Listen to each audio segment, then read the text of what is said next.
Abel Mulengero. Mazina ni Abel Mulengero. Kwetu ni Sud Kivu. Atuye muri Sud Kivu. Nyabibwe, Nyabirehe, Kalehe. Ngo atuye Nyabibwe muri Nyabirehe, Kalehe, naho njewe ni Senga Justin, hepara muri Rukiniho ntuye. Tujifunze neno linasema epuka Ukristo bandia. Katwigane ijambo rivuga ngo hunga ubukristo gito. Kama utakuwa mtu wa Mungu, uwe mtu wa Mungu mia kwa mia. Niba uri umuntu w'Imana, ubu w'Imana ijana ku ijana. Bya Mungu bikakushinda, ingia ndani ya upagani, uwe mpagani mia kwa mia. Iby'Imana niba bikunaniye uje mu bupagani kandi ubwuzuze ijana ku ijana. Tuombe Mungu. Reka dusenge.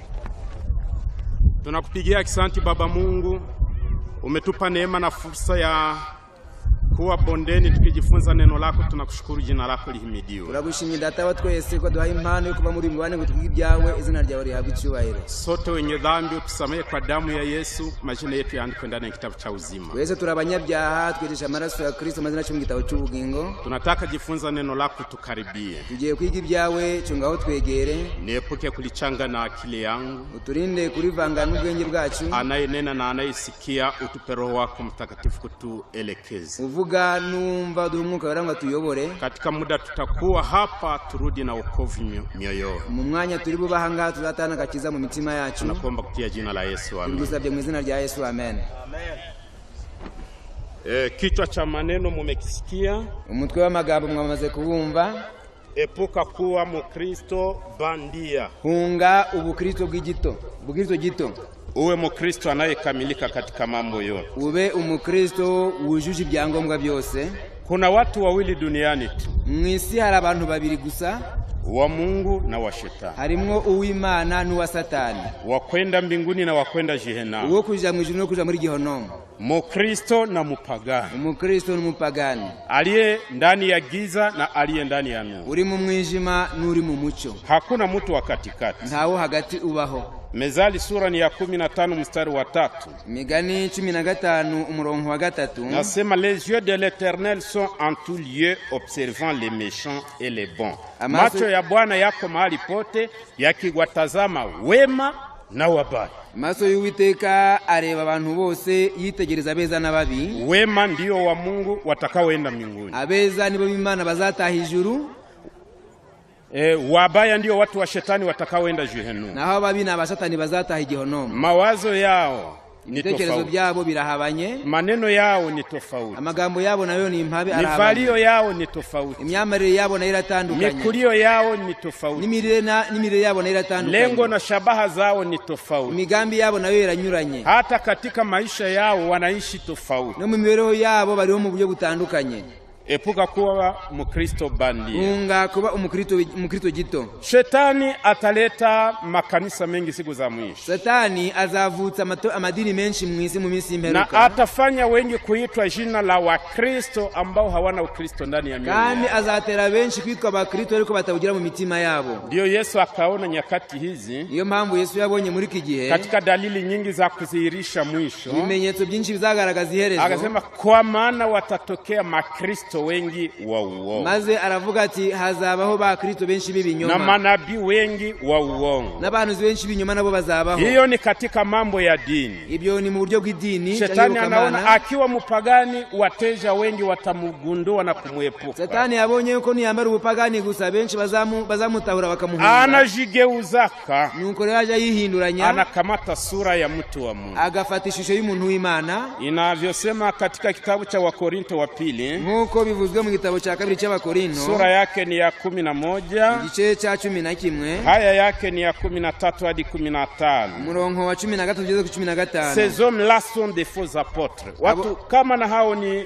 wajumbe wa uongo. Benabo ni intumwa z'ibinyoma. Des ouvriers trompeurs déguisés en apôtres de Christ. Watumishi wa kudanganya wanaojigeuza kama wa mitume wa Kristo. Na abakozi babesha baje bindura nk'abakozi ba Kristo. Et cela n'est pas étonnant. Si na jambo hilo si la kushangaza. Kandi byo sinigitangaza. Puisque Satan lui-même se déguise en un ange de lumière.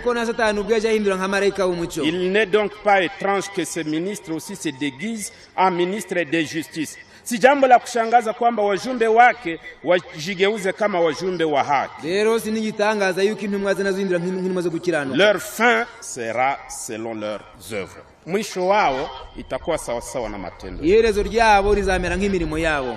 Ukawaona wanaweza wakavaa nguo nzuri, nubabona bashobora kwambara imyenda myiza, wanaweza kuwa na vitabu vya Biblia mikononi, bashobora gutwara za Biblia mu maboko yabo, wanaweza wavaa hata makanzu nyeupe, bashobora no kwambara makanzu yera de, wanaweza imba pamoja na wengine, bashobora no kurimba hamwe n'abandi, wanaweza hata hubiri sana, babasha no kubwiriza cyane yemwe. Kitabu banaita pour la conduite sexuelle, adultère et divorce. Igitabo kivuga inama kubashakanye ubusamanye n'ubutane. Ni page kama ya 109. Nurubu rw'ijana n'icenda. Mutanivumilia nitafute. Uranyihanganira mashake. Inasema namna shetani anavyojigeuza. Avuga uburyo satani aja yiyoberanya.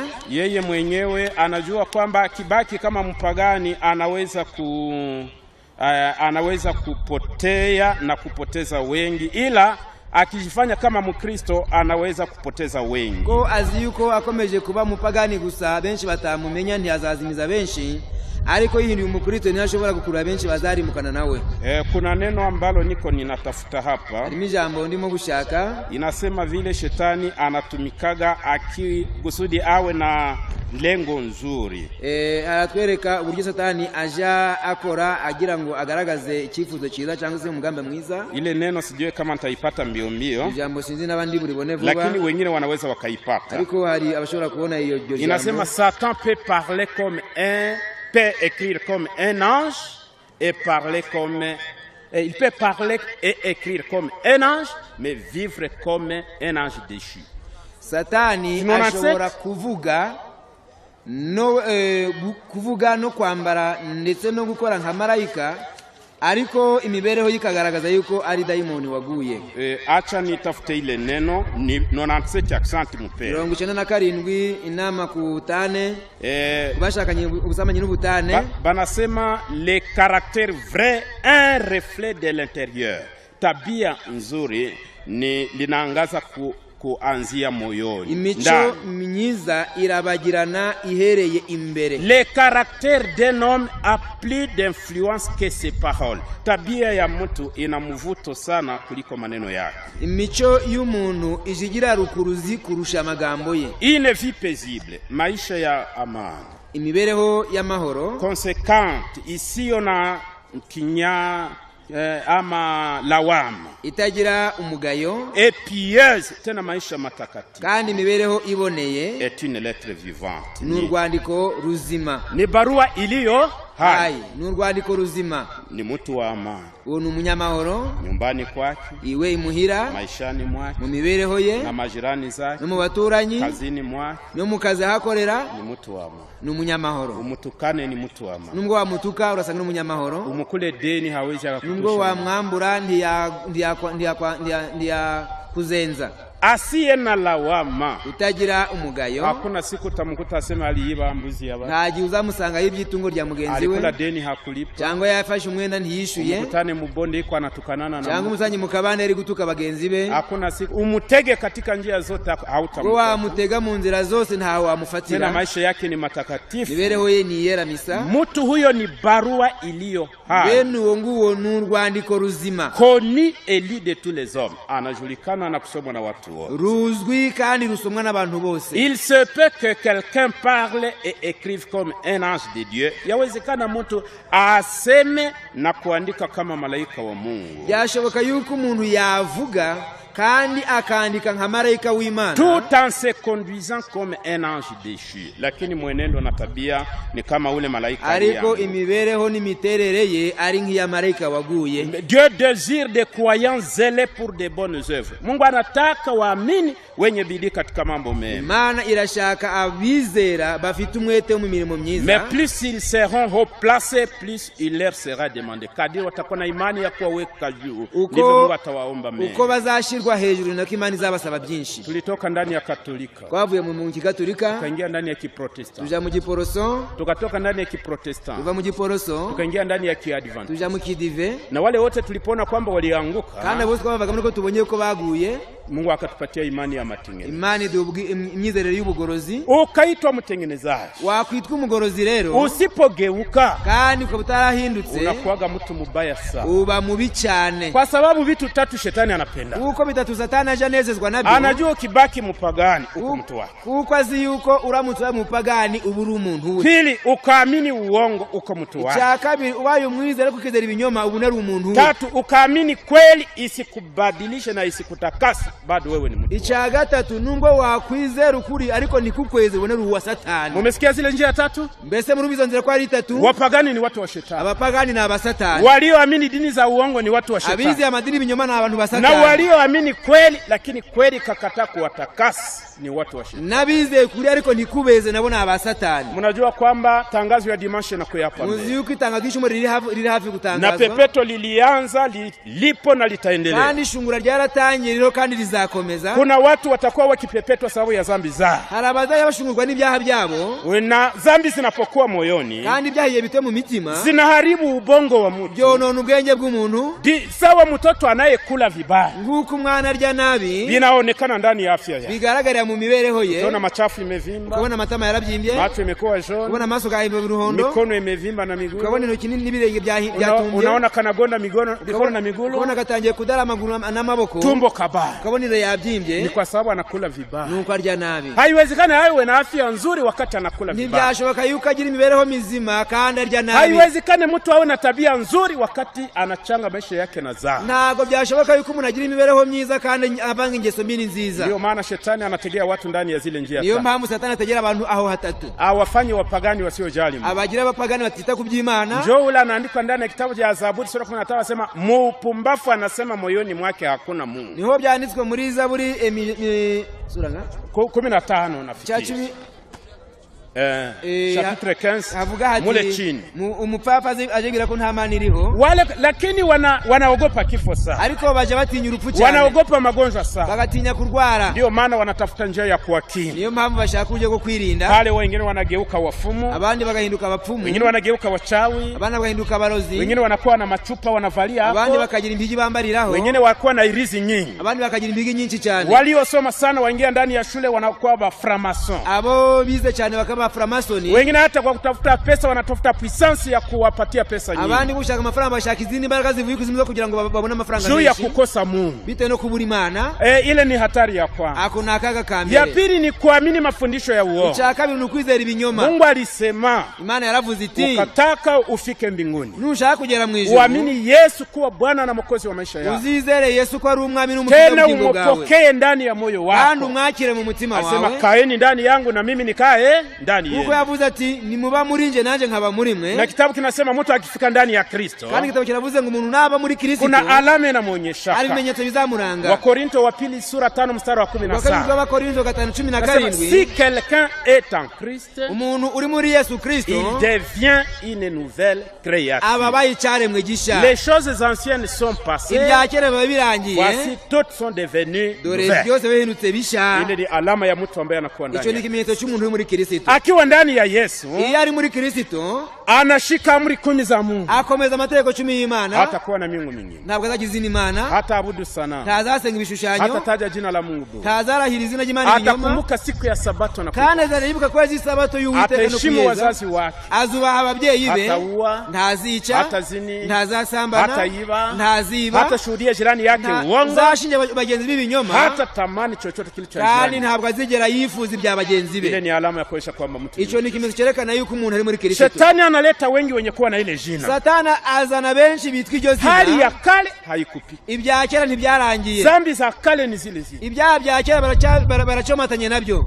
Wengine wanasema ni Wakristo. Abandi baravuga bati turi Abakristo. Wanavunja amri ya pili, wanaabudu sanamu. Bicirize bya kabiri bakagira ibishushanyo. Wengine wanasema ni Wakristo. Abandi bati turi Abakristo. Wanavunja amri ya 4, wanavunja Sabato ya Bwana. Bakicirize bya kane itegeko ry'Isabato. Wengine ni wazinzi. Abandi ni abasambanyi. Wengine wauaji. Abandi ni abicanyi. Wengine wevi. Abandi ni abajura. Uongo hayo, na mtu anakamata na Biblia anajengea yako, anakamata uongo anajengea yako dini yake. Kubesha ko abantu bafata Biblia bakayihambiriza ibinyoma akaba nari ibyo ili ajivutie wengi, kugira ngo yireherezeho benshi, anaunda uongo, agahimba ibinyoma, kisha anajengea dini, nuko akabyubakiraho idini rye. Pale ni kusema na kuandika kama malaika, aho nukuvuga no kwandika nka malaika, lakini anasema na kutenda kama shetani, ariko akavuga kandi agakora nka satani. Hapa lakini bameonyesha mtu ambaye anahitajika katika nyakati hizi za mwisho. Twereka umuntu ukenewe muri iyi minsi y'imperuka. Ils seront soumis à un véritable examen. Wajue kwamba watu watawachunguza vizuri, abantu bose bamenye yuko bazageragezwa ni bazagenzurwa neza. Leurs défauts et leurs vices seront examinés. Makosa yao na mabaya yao lazima yatachunguzwa tu. Amakosa yabo na mabi yabo yose azagenzurwa. Car s'ils existent, ikiwa wana yale makosa, kuko nibo bafite bene ayo makosa, ils se manifesteront dans leurs paroles et dans leur conduite. Yatazirika katika masemi yao na katika matendo yao. Gazagaragarira mu magambo bavuga no mu bikorwa bakora. Un caractère n'est pas quelque chose que l'on fabrique de l'extérieur. Tabia si jambo ambalo utajivika kwa nje tu kama vazi. Ingeso ntabwo ari akantu zambara inyuma nk'umwenda. La vraie bonté eti wema wa kweli, ubugira neza buzima, la pureté ama usafi, kubonera, la douceur et l'humilité, upole na unyenyekevu, kwiyorosha no kwicisha bugufi. L'équité habite-t-elle dans un cœur? Yale yote je yanaishi ndani ya moyo. Mbese ibyo byose byabitiye mu mutima. Cela se reflétera dans le caractère. Yote yatazirika ndani ya matendo. Niba ibyo koko bituye mu mutima bizagaragarira mu mibereho cyangwa mu mico. Et celui-ci sera rempli de puissance. Na yule atakuwa na nguvu. Kandi benu azuzwa n'imbaraga nyinshi. Nibaulize swali. Ndababaza ikibazo. Mtu mmoja anayeishi hivi, umuntu umwe ufite imibereho nk'iyingiyi, na watu 1000 ambao wanaishi tofauti, kandi abantu 1000 hari abantu bariho mu buryo bunyuranye n'ubwo. Chombo na mtu wa nguvu ndani ya Mungu ni na mbese igikoresho cy'inyembaraga mu Mana abari kihe? Ni ule mmoja. Se nuwo ngumwe ufite imibereho mizima. Oui, parce que 1 plus Dieu égale la majorité, et la majorité sans Dieu égale néant. Nukuri kuko umwe kongera w'Imana ni benshi, ariko benshi kongeraho ubusa ari ubusa. La majorité sans Dieu, wengi wasio na Mungu. Benshi batagira Imana ni ubusa, ariko umwe hamwe n'Imana ni benshi. Na wakati gani mtu anajitenga na Mungu? None se ni ryari umuntu agatandukana n'Imana? Wakati unafanya dhambi. Ni igihe ukoze icyaha. Unavunja amri zake waziwazi. Iyo wishe amategeko y'Imana kubyamugaragaro. Na kwamba ulishafanya divorce na Mungu. Ubumaze gutana n'Imana. Mmoja anayeshikilia kweli. Umuntu umwe ugundiriye ukuri. Ana Yesu ndani ya moyo wake. Afite Yesu mu mutima we. Amezaliwa mara ya pili. Yarabyaye ubwa kabiri. Anatii na kuogopa amri za Mungu. Akubaha kandi kumbira amategeko y'Imana. Ule mtu ni chombo cha Bwana. Wabari igikoresho cy'Imana. Na ule Mungu atatumika kazi pamoja. Kandi bene uwo n'Imana izakorana nawe. Ile ni hatari ya kutokamilika ndani ya Ukristo. Icho ni akona akaga kutaba mu Kristo ushitse. Kitabu ya Tragedie des siècles. Munambari komeye katika vitu shetani anavizia. Mu bintu satani agambiriye ni kupaji ya 533 ama katika fundisho la 21. Ikigo cha 21 muri connection 533 inasema il plaît à Satan de voir les hommes abandonner la piété vivante et ne retenir que la forme de la religion. Inampendeza shetani bijabineza satani aone watu wanajitenga na utakatifu ulio hai, kubona abantu bitandukanije no kwera kuzima, kisha washikilie kwa nguvu mambo ya dini, maze bakagundira ishusho y'idini gusa. Uwe muimbaji uishike sana, ubaye umuririmbi ukabigundira cyane, lakini unazini, ariko wasambana. Uwe muhubiri unashika Biblia yako sana, uri mubwiriza ariko ugundiye Biblia cyane, lakini wewe ni msema bongo, ariko uri mubeshi, wewe ni mugomvi, wewe uri umunyamwaga, wewe ni mwenye chuki, wewe uri rwango. Ile yote napendeza shetani. Byose binejeje satani. Maana watu ambao utawapata uko buzabona bose katika mahubiri yako, unyigisho byawe, kwa sababu wewe ni mtu wa shetani, ukuru wa satani, na watu utawapata watakuwa watu wa shetani. Na buzabona bose bazaba satani. Wale ndio Yesu alisemaga kwa nyakati zake. Abo niwo Yesu yavuze mu gihe cye katika kitabu ya Mathayo sura 23 muri Mathayo 23 mstari wake ni ule wa 15. murongo wa 15 kuko neno Yesu alisema, ari jambo Yesu yavuze, malheur à vous scribes des pharisiens hypocrites, ole wenu waandishi na mafarisayo wanafiki, muzabonisha numwe banditsi n'abafarisayo mwanjarya mwe, parce que vous courez la mer et la terre pour faire un prosélyte, maana mnakimbia nchi kavu na bahari kwenda kutafuta mwongofu wa imani yenu. kuko muzerera muva ku nyanja mugera ku yindi muze gushaka umuntu umwe ngo yemere dini yanyu. Et quand il est devenu, wakati mtakuwa mumemupata, ariko mumaze kumubona, vous en faites un fils de la Géhenne 2 fois plus que vous. Mukimupata mnamfanya mwana wa Jehenamu mara 2 kuliko ninyi. mutuma abaruti ngubwe biri ku mwana w'igihonomo. Kunahitajika Ukristo hai. Akeneye ubukristo buzima. Ukristo bandia ilitabiriwa siku za mwisho. Ubukristo bw'igice bwahanuriwe mu minsi imperuka. Katika kitabu ya Timotheo wa pili, urwa kabiri rwa Timotheo, sura yake ni ya 3, alionyesha alama za kudhihirisha watu wa siku za mwisho. Igice cha 3 yerekanye ibimenyetso byo mu minsi imperuka. Sache que dans les derniers jours, il y aura des temps difficiles. Car des hommes seront égoïstes, amis de l'argent, fanfarons, hautains, blasphémateurs, rebelles à leurs parents, ingrats, irréligieux, insensibles, déloyaux, calomniateurs. Ineno sijue kama kwa Kiswahili sijue kama lakini anasema siku za mwisho zitakuwa nyakati za karibia na hiyo Biblia. Ati mu minsi meruka zabaho ibirusha. Umeisha isoma kwa Kinyarwanda. Na amaze kubisoma mu Kinyarwanda nyine. Isome tena kwa Kiswahili. Ndio mu Kiswahili. Inaonyesha watu wa siku za mwisho. Yerekana abantu bo mu minsi y'imperuka. Punde Yesu anapokaribia kuja. Kuko mu gihe Yesu yegereye kugaruka. Inasema nini? Aravuze hati. Lakini ufahamu neno hili ya kuwa siku za mwisho kutakuwako na nyakati za hatari. Maana watu wengi watakuwa wenye kujipenda wenyewe, wenye kupenda fedha, wenye kujisifu, wenye kiburi, wenye kutukanana, wasiotii wazazi wao, wasio na shukrani, wasio safi, wasiowapenda wakwao, wasiotaka kufanya suluhu, wasiopenda mema,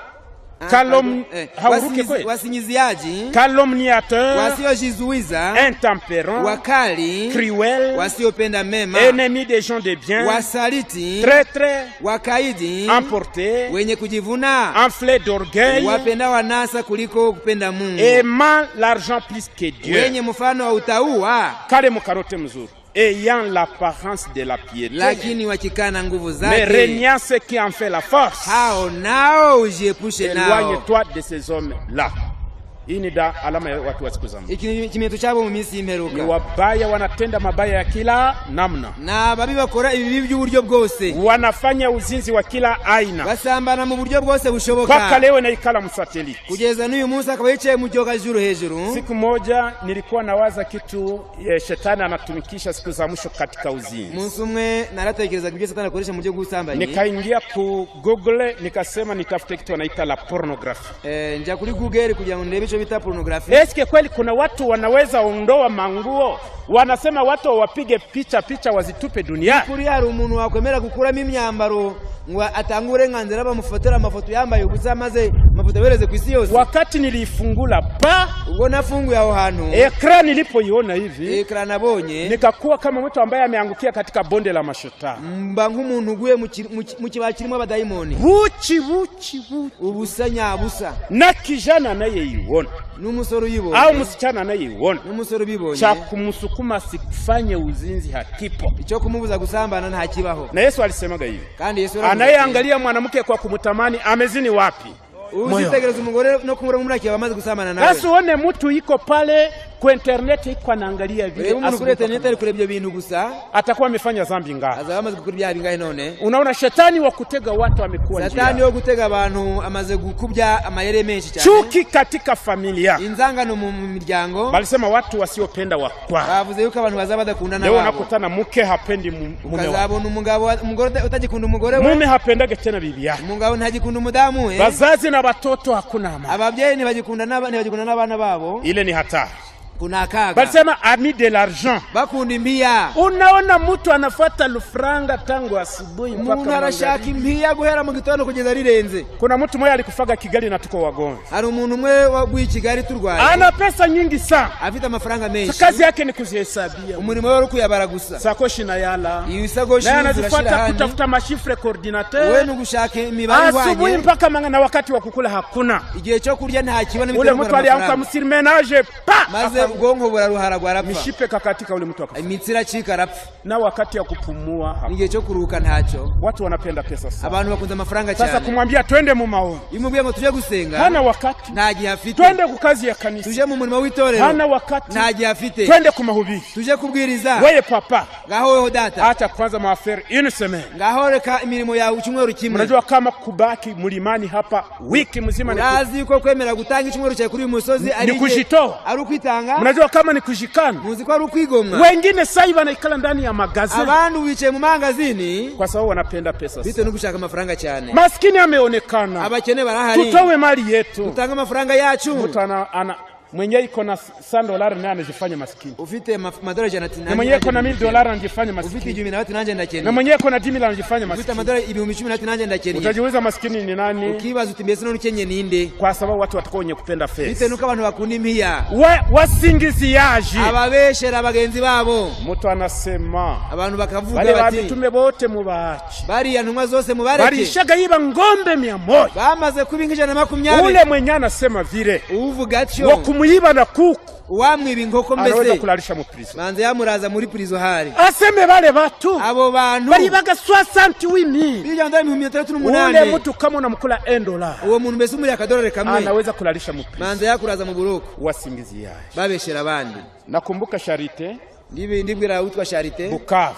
Ari Bukavu. Bwana moya akaingia ku mikro. Umuntu wengira kuri mikoro. Bale ule Charite anaungana na batu benye banatumika mubaya. Eti wewe Charite ifatanyije n'abantu bakora Mario talishapeleka katika nchi ya kigeni.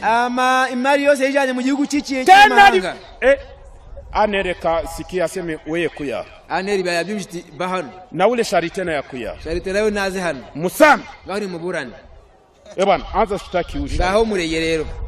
Ana makosa gani? Afite mbese byahaki. Ya kwanza mkubwa Njoyi. Icyambere gikuru niki? Charite uyu Charite uyu alisha kamata mali ya Kongo. Yamaze gufata imari yose ya Kongo. Yote akaenda iweka mu banki ya Rwanda. Ayajana muri banki y'u Rwanda. Kama uko na jije ile haiko infraction. None suri mucamanza mali ya inchi ibebe ndani ya inchi nyingine. Mutungo y'igihugu yajana mu gihugu kindi. Ya pili ameisha ungana na Wanyarwanda. Icyakabiri amaze gufata n'Abanyarwanda. Tena unaposema vile Kongo ni kusema uko natayarisha vita nyingine.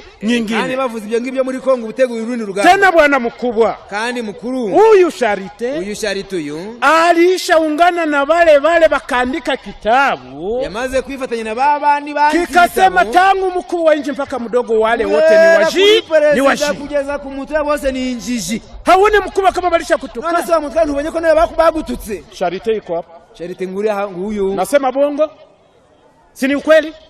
Nguo ho yicaye. Ule jaje yararuburanye. Ule shisha aliangalia wale watu wawili. Uwo mucamanza yiterera abantu babiri. Alisema nilikuwa na mradi wa kusema nyie wote nibakataze kuhubiri mu nchi ya Bukavu. Nari mfite umugambi wo kubabuza mwese kubiza muri Bukavu. Lakini Charite ninavyoona huyu. Ariko Charite uko ndi kumureba. Ni sawa sawa na vile makuhani walikuwa wakimshtaki Yesu mbele ya. Nimeze nkuko abatamyi baregaga Yesu mbele ya Pilato. Chukua lance va yako uhubiri wewe ndio. Fata mikoro yawe ubwiriza mu mudugudu ntangorane. Charite aliposamba. Charite ngo yaburanaga. Alisema mkubwa siye mambo yetu ni. Aravuga ati mutwari byacu ngibuko biteye. Tulipokea ujumbe wa siku za mwisho. Twakira ubutumwa bwiza buheruka. Na msemo yake yuko katika Ufunuo sura 14 mstari wa 6. Kandi gwani sura 15 mstari wa 7. Murongo wa 7. Eti nikaona malaika mwingine akiruka katika. Mbona malaika aguruka ringanije ijuru. Mwenye habari njema ya milele. Afite ubutumwa bwiza gwiteka byose. Abwiri watu wa kila taifa. Abwiriza abantu bo moko yose. Kila kabila. Amoko yose. Kila lugha. Indimi zose. Na kila jamaa. N'imiryango yose. Mkubwa njoo ujumbe tulipo. tulipokea? Ubutumwa twakiriye ngubwo. Tulipokea Kongo. Twakiri bwa Kongo. Tukayibeba Burundi bakaku. Tubujani Burundi barabwakira. Tukayibeba Rwanda bakaku. Tubujani Rwanda barabwakira. Tukayibeba Bulaya banaku. Tubujani Bulaya barabwemera. Tunaipelekea mataifa yo. Tubujani amoko yose. Mwenye anayamini ubwizera ni ndugu yangu, ni mwene mama, ni dada yangu, ni mushiki wanje. Mungu alishagafukuza ukabila ndani ye. Yesu yatuvanyemwo kurobanura kubwo amoko. Si amina. Ni amena. Akasema na Munyarwanda ni ndugu yangu kama nani. Aravuga ati n'Umunyarwanda nawe ni mwene mama. Sasa aba bametokea. Nona iyo bavuye rero. Kutaka bapande tena chuki na ukabila ndani ye. Kugira ngo bongere babibinzangano hagati y'abantu. Hiyo mafarakano mulisikia tuko nayo. Nizo ntambara mwumvise turi hano nabo. Nibambie ndugu wapendwa. Kandi mu byukuri nongera mbabwire bene data. Musiwaze chenye kileta matengano ndani ya hii ujumbe ni kinyi. Ntimugire ngo hari ikindi cyateye cyakubiri muri ubu butumwa. Ni ukabila. Jo fondation. Bakaifunika kadini. Nuko babyorosi dini. Kadini baliyifunika. Akadini baryoroshe. Kale kanaitwa mutengeneza. Na kitwa umugorozi. Témoignage volume 2. Ubuhamya muzingo wa kabiri. Page 304. Magana 304. Inasema maneno yafuatayo. Aravuga hati. Inasema hivi ndugu zangu. Aravuga hati. Ushuhuda au témoignage volume 2 page 304. Ibihamya muzingo wa kabiri magana 304. Inasema celui qui veut réformer les autres, yule anayetaka kuwatengeneza wengine, ushaka kugorora abandi, devrait commencer à se réformer lui-même. Akwiriye kubanza yigorora we ubwe.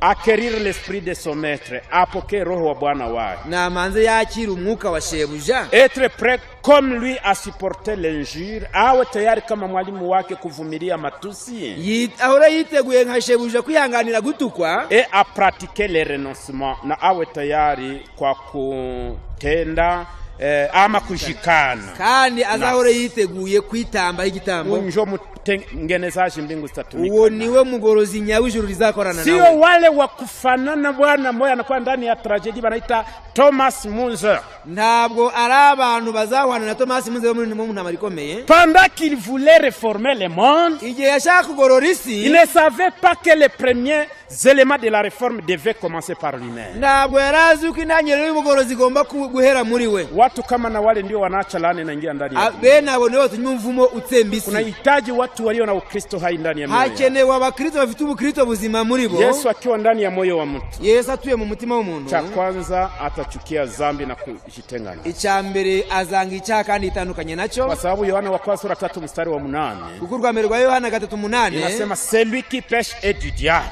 Ukora icyaha ni wa Satani. Anapozaliwa mara ya pili tena, yabya ubwa kabiri rero, mstari wake ni wa 9 nasema. Murongo wa 9 haravuze hati, celui qui est né de Dieu ne pratique pas les péchés. Uwabyawe n'Imana ntakora ibyaha. Car la semence de Dieu demeure en lui. Kuko imbuto y'Imana iba muri we. Et il ne peut pécher kandi ntabasha gukora icyaha parce qu'il est né de Dieu. Kuko yabyawe n'Imana. Ndio maana Yesu akamwambia Nikodemo. Ndio mambo Yesu yabwiye Nikodemo ati, lazima uzaliwe mara ya pili. Ukwiriye kubyago bwa kabiri. Moyo wake unakuwa safi. Umutima wawe ukabonezwa. Anatimiza Mathayo sura 5 mstari wa 8. Maze kuzuza Mathayo 5:8. Inasema heri wenye moyo safi. Aravuga ati bafite imitima iboneye. Maana wale watamuona Mungu. Kuko ro bazabona Imana. Nibaulize swali. Babazi ikibazo kimwe. Yesu akija leo. Yesu agarutse uyu munsi. Ama wewe ukifa leo. Cyangwa ugapfa none. Kama ungali unasema bongo tu. Mbese mu gihe ukibesha gusa utaendaga mbinguni. Mbese wazataha ijuru koko? Kama Yesu anakuja leo. Yesu aramutaje uyu munsi. Bado wewe ungali unakokota maziba ya wale bafi. Ariko ugikabaka amabere y'abakobwa babandi. Utaendaga mbinguni. Mbese wazaritaha koko? Kumbe kwa kwenda mbinguni, kurya kugira ngo uje mu ijuru, lazima mtu awe amesikia habari njema. Nuko umuntu abayumvisha ubutumwa bwiza. Habari njema ikaingia moyoni mwake. Ubutumwa bwiza bukakwinjira mu mutima, ikamugeuza akazaliwa mara ya. Ukaguhinduka byago bwa kabiri. Ikafukuza sura ya shetani. Ukakubana mishusho ya Satani. Ikajenga ndani yake sura ya Mungu. Maze bakakubaka mishusho y'Imana. Ikamuondoa chuki. Ukabana urwango muri wowe. Ikajaza ndani yake upendo. Maze bakakuza mu rukundo. Ikamuondoa kiburi na majivuno. Ukwibona no kwishira hejuru bakuvamo. Mpole na mnyenyekevu wa Mungu. Ukabuyorosha kandi wice buvuga. Ikamunyanganya umimi. Maze ikakwamura kwikunda. Ikamufanya mkarimu. Maze ikajiruka mu munyabugu. Ikamuondoa hasira. Ikakuvana mu burakari. Ikamufanya mtu mwenye upole. Maze ukaba umuntu wiyorosha. Anakuwa ameacha dhambi. Akabatandukanye n'icyaha. Anajengwa ndani utakatifu. Maze kwera kukakubakwamo. Anakuwa na upendo. Ukagira urukundo. Anaacha chuki. Ukari kurwango. Anakuwa mwema. Ukaba umuntu mugira neza. Anayefurahia kuwatendea wengine mema. Ukanezerwa no gukorera abandi neza. Anakuwa mtu un homme compatissant et miséricordieux. Ama mtu mwenye rehema na huruma. Unakuwa mtu mwenye rehema, mwenye fadhili pia. Ile ni tabia yake. izo nizo zizaba ingeso ze, inamunyanganya kukasirika, bikamukoramo kurakara, umutukane, Mungu mutuka, umutete, Mungu munegura, temeye mate, Mungu muchiraho, anabaki ni ule ule. Ahora ari wa wundi. Kwa sababu Mkristo siye kameleon. Umukristo ntabwo ari icyumbu. Kuna wengine ni Wakristo juu mambo yanaenda vizuri. Hariho benshi baba abakristo bitewe nuko ibintu bigenda neza. Mambo ikibadilika nawe unabadilika. Yahinduka nawe bikabirahindutse. Ukimutusi unaona uso wake. Iyo amutuka abona maze yarahindurije.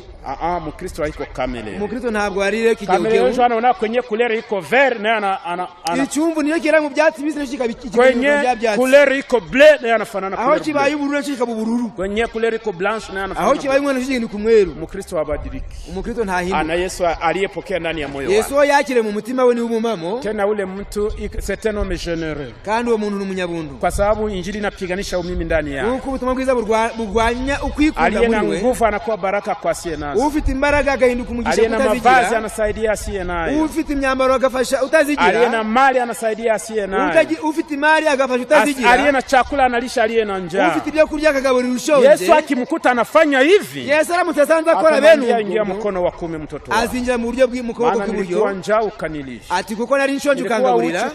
Inama y'ubusura nyambika. Kwa mgonjwa ukaja kunitazama. Nari ndwaye uza kunsura. Kwa mgeni ukanikaribisha. Ari ndi umushituranyakiya. Hakujali kabila la kwao. Ntabwo witaye ku bwoko bwanje. Kwa maskini ukanisaidia kwa mali. Nari ndi umukene uramfasha. Yesu atasema ingia katika raha ya Bwana. Yesu arapotengeje munezero wa somo. Atatimiza ile andiko yenye kuwa katika kitabu katika mahubiri ya Yohana. Azaba yuje byani Yesu mu butumwa bwa Yohana. Mimi ni sauti ya mtu aliyenyika. Ati nijewe ijwi ry'urangurura mu butayu. Walipomuuliza alisema aliye na ngombe ampatia. Ngo bazagarabuza tufite imyenda ibiri nahe aliye na chakula ampatia asiye nayo. Kandi ufite ibyo kurya nawe agenda cyo kutebigira. Hizi tabia zikiwa wazi ndani ya maisha yetu. Iyo mico ya munsi igaragaye mu mibereho yacu. Tutakuwa tumetimiza ujumbe wa malaika wa kwanza. Tuzaba tugaragaje ubutumwa bwa malaika wa mbere. Anayesema ogopeni Mungu. Havuga ngo mwubahe Imana. Tutatimiza ujumbe wa malaika mwingine. Tuzaba twujugwa malaika wundi ambaye aliangaza dunia kwa utukufu. We ubwiza bwe bwamurikiye isi yose. Andiko yake nasema malaika aliangaza dunia kwa utukufu wake. Ubutumwa bwiza inyandiko iravuze ngo ni malaika wamurikishije isi ubwiza bwe. Matthieu 5 verset 16. Mateo 5:16. Que votre lumière luise envers tous. Reka umuco wanyu murikira imbere y'abantu bose. Afin qu'ils voient vos bonnes œuvres. Kugira ngo nabone imirimo yanyu myiza. Et qu'ils glorifient votre Père qui est dans les cieux. Bahere ko bahimbaze so mu ijuru. Wanaokuwa na tabia hizi. Abafite bene iyo mico. Wale ndio watoto wa Mungu. Abo nibo bana b'Imana. Wale ndio wana roho wa Mungu. Abo nafite umwuka w'Imana. Wale ndio watengenezaji. Abo nibo kandi bagorozi. Kuna wakati tunapiganiaga maneno. Abo ubwo tuba turwanira asenje ndu mugorozi. Aseme mimi njoo mtengenezaji. Nanje ni mugorozi ni mimi ni mtengenezaji ni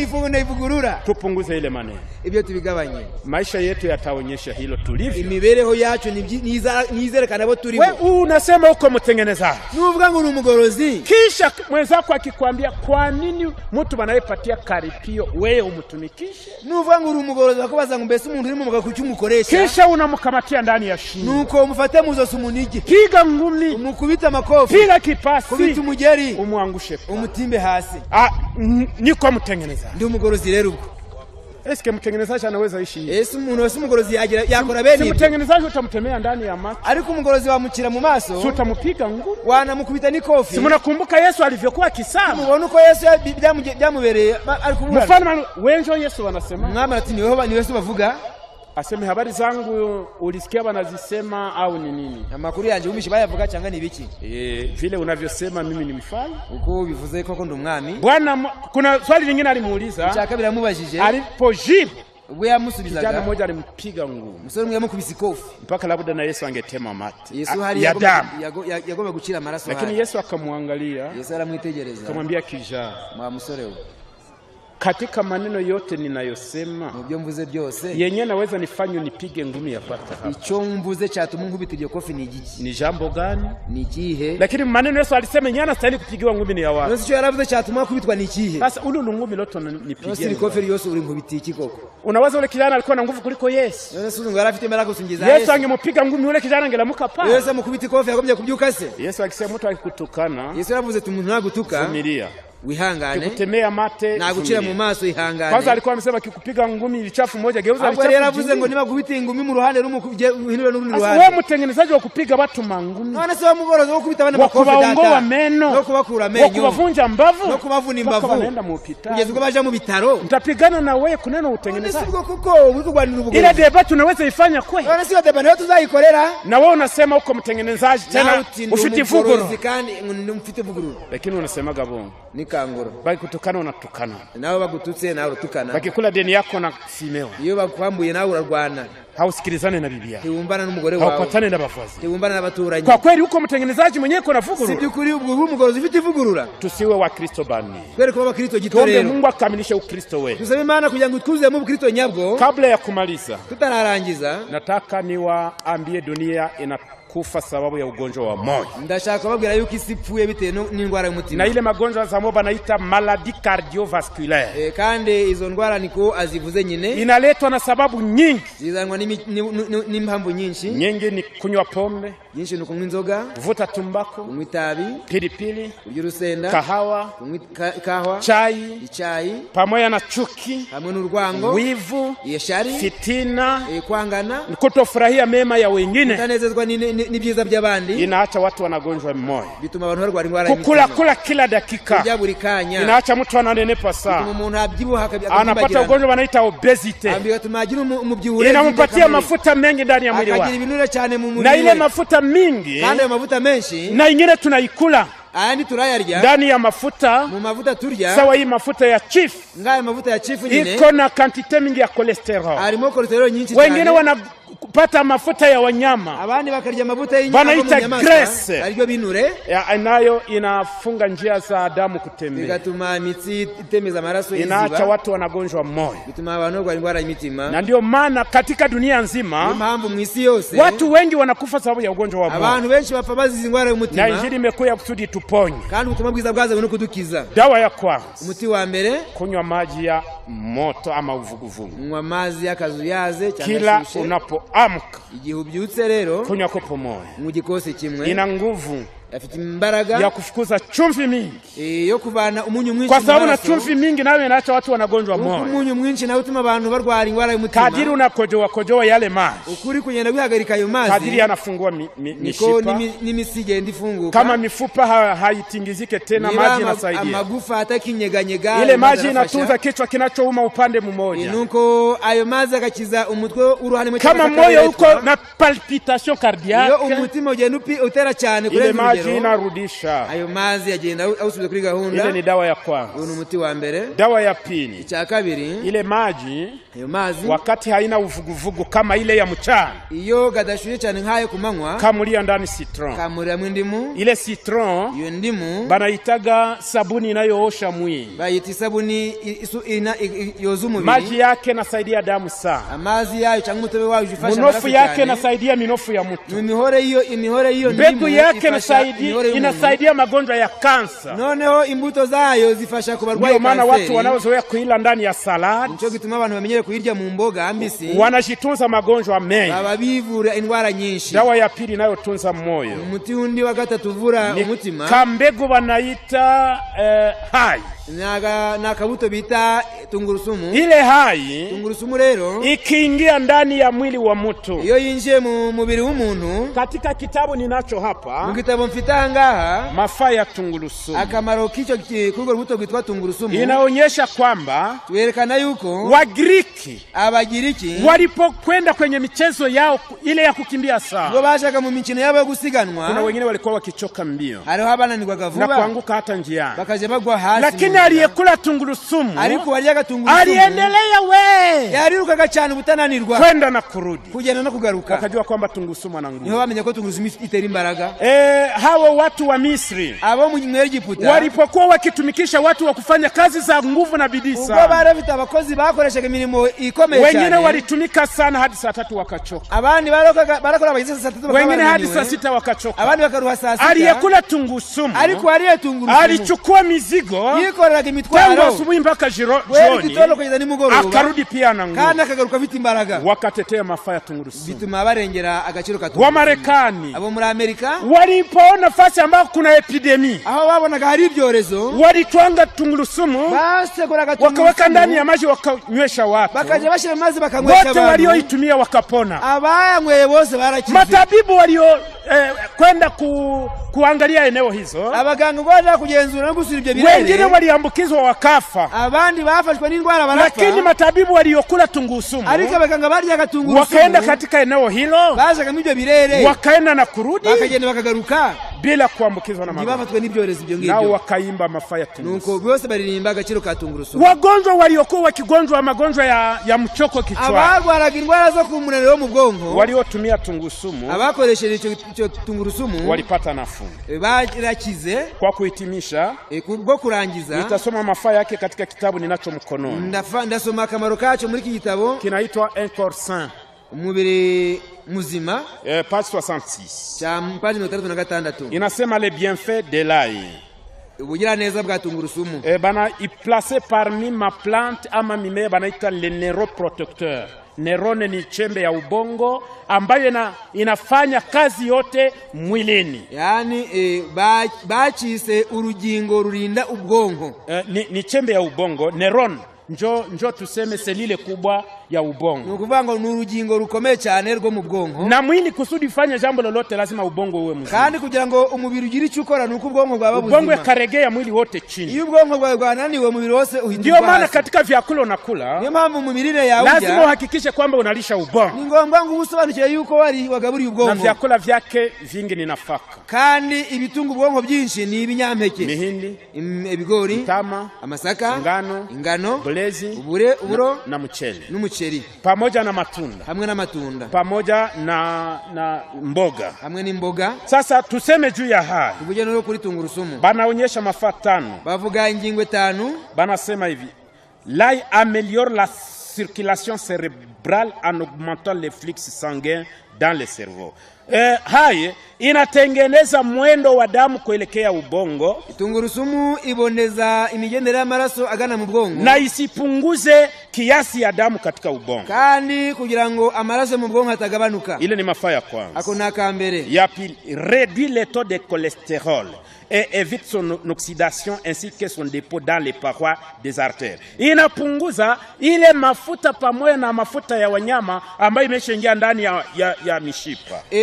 Tungurusumu igabanya ibinure n'amavuta ava mu nyamaswa ayinjira mu mitsi, gusudi damu itembee vizuri, yanga amaraso abunuka agenda neza. Augmente le taux des antioxydants naturels des cellules. Inaongeza ulaji bora pamoja na majeshi kwa seluli. Yongera abasirikare mu mubiri. Protège les neurones du stress oxydant. Inanyanganya ubongo isipunguze nguvu ama isizofike. Ibyongera imbaraga rero mu bwonko ngo budacogora. Mafa yake ya 5 ni hii. Cha 5 ni iki? Freine le vieillissement cellulaire grâce à sa puissante action antioxydant. Inazuia mtu asizeeke mapema. Birinda umuntu kusazira imburagihe kulingana na kazi yake ya kuulisha. Binyuze bigendanye n'uburyo agaburira umubiri. Si vous voulez conserver votre cerveau jeune et en pleine forme intellectuelle, ukitaka uchunge ubongo wako katika hali nzuri na katika ujana na katika hekima yake, niba ushaka kurinda ubwongo bwawe ngo bukomeze bube buzima bubusore kandi bukomeze bugira ubwenge bufata. Consommez de l'ail chaque jour. Kula hai siku ngapi? Siku zote. Mkubwa ale punje 4. Umukuru alije uduheke 4. Mtoto 2 wa miaka ya kutosha. Umwana ujimbutse duheke 2. Na mtoto wa chini punje 1. Na umwana muto yagaheke kamwe. Unapoitengeneza, nuyikora, kata kichwa, uchagatwe na mkia wake nakarizo kayo. Wakati mama anatengeneza hayo 40 minutes avant ya kuikula, zamanze wayigerageza kuitunganya iminota 40 mbere yo kurya. Principe yake actif banaita allicine, kugira ngo noneho itakuwa imefungua nguvu yake, bimaze gukingura ya utendaji inaitwa allicine. Yitwa allicine.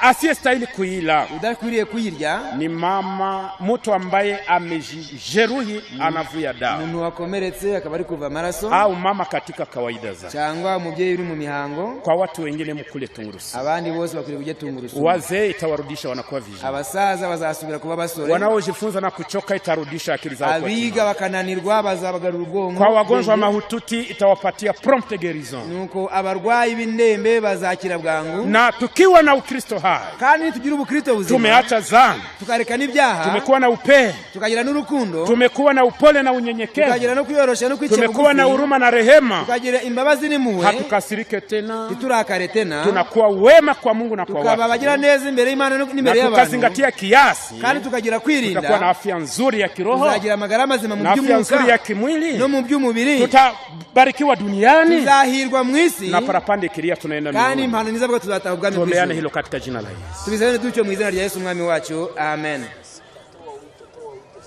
Muda huu tunataka uliza. Muri aka kanya turashaka kubaza. Kuna watu wameanza safari ya Injili lakini shetani akawapiga fimbo mara nyingi. Ari abantu batangira urugendo ariko shetani yagiye bakubita kenshi bakagwa. Na leo wanaweza amua. Ariko uyu munsi bakashobora kongera gufata umwanzuro. Mimi tangu sasa nataka niwe Mkristo. Bavuga bati nanjye uyu munsi nashaka kongera kuba Mkristo muzima. Ukristo wangu sitauchanga na manyanga tena. Ukristo bwanjye ntanzongera kubuvanganya n'amanyanga. Ikiwa unasikia Roho anagusa moyo wako, niba wumva umwuka wera komanga umutima wawe, na unataka ujiunge na watu wao katika uhuisho na matengenezo, umva ukeneye kwifatanya n'aba bantu mwivugurura n'ubugorozi, tupiganie kweli hadi Yesu ajapo, ukarwanira kugeza igihe Yesu azira. Nyosha mkono wako mahali, naho shira akaboko kawe hejuru, mbingu naona mumoshi. Nani mwingine? Naho shira akaboko hejuru. Mwingine huyo? Asante. Nani mwingine? Ninde undi? Nani mwingine? Ninde undi? Nani mwingine? Ninde? Atie kidole juu. Na shira agatoki hejuru. Naona mwingine hapo? Nguo. Nani mwingine? Nguo rwose nguo. Neno la Bwana haliwezi anguka bure. Naona kijana mwingine. Ninde? Musimame mahali mmoja. Sawa, mwihangane mushirema gatege. Muje hapa mbele. Maze muje tufatanye gusenga. Tuanze safari mpya pamoja na Yesu. Karibu kijana. Naona kusimama. Arubwo wasanze Yesu ngukire. Seo shakwa maraso ye. Wize mwakira wabana. Karibu kaka na Mungu. Mkuje kwa Yesu. Yesu anawaita. Karibu kaka na Mungu. Karibuni kwa Yesu. Karibu kaka. Njoo kwa Yesu Mwokozi. Karibu na Bwana akubariki. Wetuka kisena maraso awefoya kuagesha maraso mesimya mbaro ya wirera. Ngao muze kwa Yesu arabategereje. Njoo kwa Yesu.